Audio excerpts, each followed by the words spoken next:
আসসালামু আলাইকুম। কাজী স্পাইসি ফুডে আপনাদের সবাইকে স্বাগতম। আমার আজকের রেসিপি একদম অনুষ্ঠান বাড়ির মতো ঝুরঝুরে ফ্রাইড রাইস।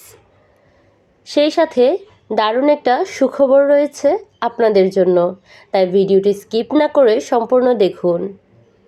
এই ফ্রাইড রাইস বানাতে কিন্তু সবাই পারেন, কিন্তু অনেক সময় এই ফ্রাইড রাইস বানাতে গেলে হয় ভাত গলে যায়, না হয় ভাত সেদ্ধ হয় না, নয়তোবা ঠিকঠাক মেশে না।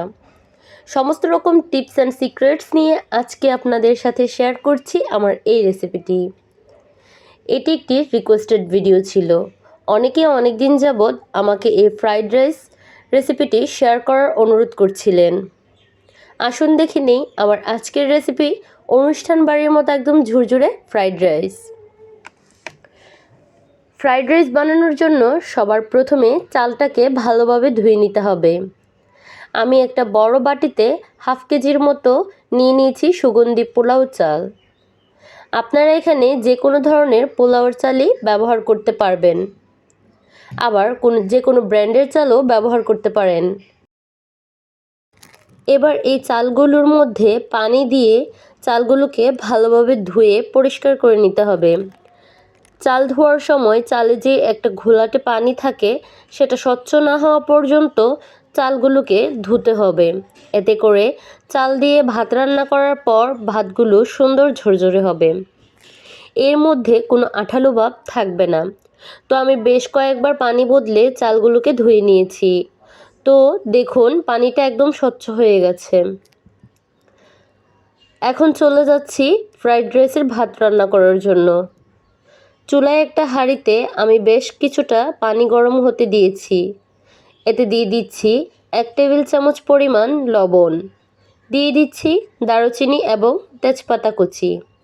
এখন পোলাওর জন্য যে চালটা ধুয়ে রেখেছিলাম সেই চালগুলোকে এর মধ্যে দিয়ে দিচ্ছি, আর চালটা দিয়ে সাথে সাথে একটু ভালোভাবে নেড়ে চেড়ে দিবেন, কারণ গরম পানির মধ্যে কিন্তু পোলাওর চাল দিলে অনেক সময় দলা পেকে যায়। সাথে সাথে এভাবে নেড়ে দিবেন, আর চেষ্টা করবেন একটু বেশি করে পরিমাণে পানি দিয়ে ভাতটা রান্না করার জন্য। এতে করে কিন্তু ভাতটা বেশ ঝরঝরে হবে। তো বেশ কিছুক্ষণ আমি রান্না করে নিয়েছি। ভাতটাকে আমি 80% করে নিয়েছি, পুরোপুরি 100% রান্না করব না। দেখতেই পাচ্ছেন এটা অলমোস্ট হয়ে এসেছে। 100% রান্না করা যাবে না, কারণ বাকি ভাতটা ভাজার সময়ই হয়ে যাবে। তো ভাতের মারটা আমি একটা ছাঁচনির মধ্যে ঝেড়ে নিয়েছিলাম। এখন এই ভাতগুলোকে আমি এই ছড়ানো প্লেটে ঢেলে ছড়িয়ে দিলাম, যেন ভাতের যে গরম ভাবটা আছে সেটা সরে যাবে, ওভারকুকড হবে না। আর ফ্রাইড রাইস রান্না করার জন্য আমাদের কিন্তু ভাতটা পুরোপুরি ঠান্ডা করে নিতে হবে, এতে করেই কিন্তু ফ্রাইড রাইসটা অনেক ঝুরঝুরে হবে। তো অপেক্ষা করছি ভাতটা পুরোপুরি ঠান্ডা হওয়ার জন্য। তো ফ্রাইড রাইস তৈরির জন্য আমি এখানে 2টি ডিম ভেঙে নিচ্ছি।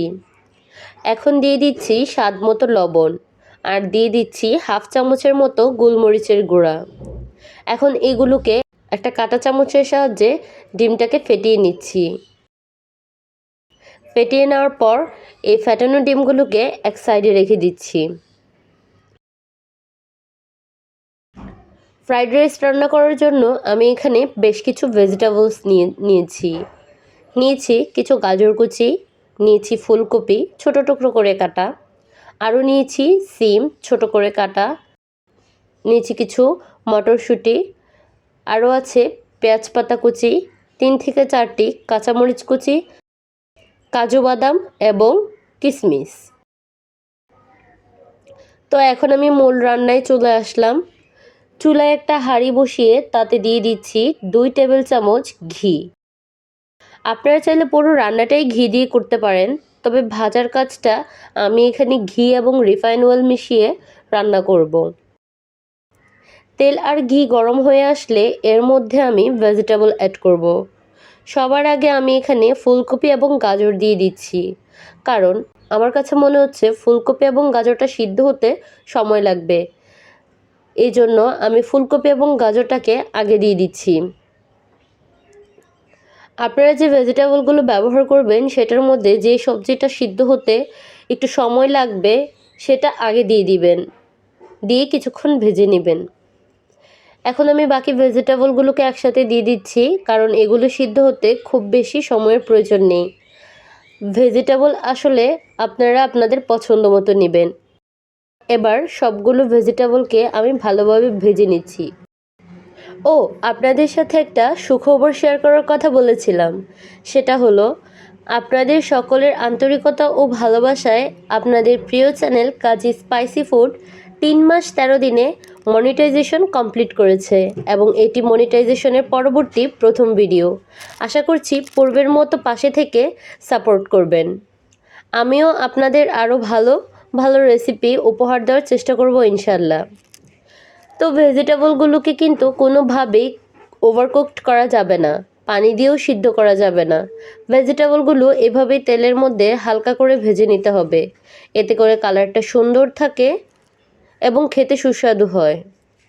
ভেজিটেবলগুলোকে এক সাইড করে আগে থেকে যে ডিমটা ফেটিয়ে রেখেছিলাম সেটা এখানে দিয়ে দিচ্ছি। ডিমটা দিয়ে দেওয়ার পর এখন আমি এই ডিমটাকে স্ক্রাম্বল করে নিব। স্ক্রাম্বল করে নেওয়ার পর ভেজিটেবল এবং ডিমকে একসাথে এভাবে ভালোভাবে মিশিয়ে নিব। সেই সাথে দিয়ে দিয়েছি 1 প্যাকেট ম্যাজিক মশলা। এই মশলাটা আসলে আমি ফ্লেভারের জন্য অ্যাড করেছি। ভালোভাবে মিশানো হয়ে গেলে চলে যাব পরবর্তী ধাপে।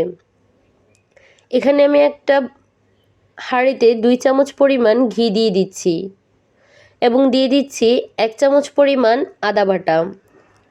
আদা বাটাটাকে আমি কিছুক্ষণ ভেজে নিচ্ছি, যাতে করে আদার যে একটা কাঁচা গন্ধ থাকে সেটা আর না থাকে। এবার আগে থেকে যে ভাতগুলোকে আমি ঠান্ডা হতে দিয়েছিলাম সেখান থেকে অল্প কিছু ভাত হাঁড়িতে দিয়ে দিচ্ছি। তারপর দিয়ে দিচ্ছি ভেজে রাখা কিছু ভেজিটেবল। ভালোভাবে নেড়েচেড়ে মিশিয়ে নিচ্ছি। সবগুলো ভেজিটেবল এবং ভাত একসাথে দিব না, এতে করে মিক্সিংয়ে সমস্যা হতে পারে।